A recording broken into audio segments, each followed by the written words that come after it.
Romantic love is a disease and should be treated as such. I know it's shocking, but Stoicism offers a controversial way of getting a woman to think about you nonstop. That might sound harsh, but hear me out. Stoicism isn't about avoiding love, it's about changing your perspective on it. It's about understanding that your worth doesn't depend on whether someone likes you back. Think about it. How many times have you worried about what a woman thinks? How many times have you tried to act a certain way to impress her? That's the opposite of Stoicism. A true Stoic focuses on what he can control: his actions, his thoughts, his character. So how does this make a woman think about you nonstop? It's simple but not easy. When you genuinely don't care about her approval, you become confident. When you're not trying to influence her, you become genuine. And authenticity is incredibly attractive. It's like magic. You stop caring so much and suddenly they start caring more about you. This approach shifts the power balance. You're no longer chasing, you're being chased. This is Stoic attractiveness. But it's not a trick, it's not about manipulation. It's about becoming a better version of yourself. It's about your well-being and internal strengths. A Stoic doesn't need external validation because he already knows his worth. This isn't arrogance, it's humility, a quiet confidence that comes from knowing yourself. How can you start practicing Stoicism in your dating life? First, accept that you can't control another person's feelings. You can only control your response. If you get rejected, don't get angry or defensive. Accept it. Learn from it. Move on. Ghosted. It's their choice, not a reflection of your value. Focus on being the best version of yourself. Cultivate wisdom, courage, justice, and temperance. These are Stoic values: be kind, be responsible, be honest.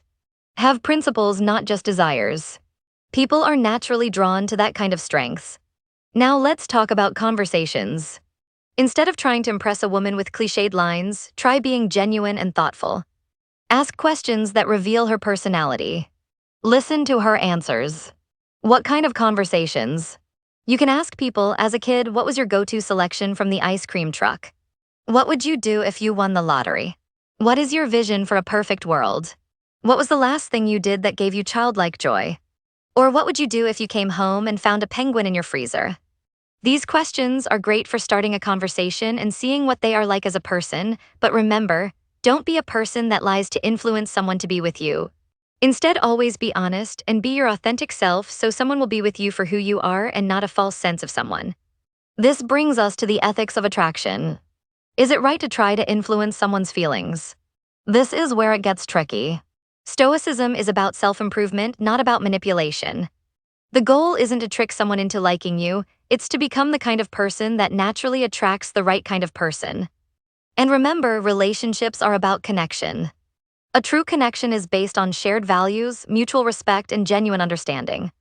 It's not about power dynamics or playing games. If you're trying to make a woman think about you nonstop, make sure it's for the right reasons.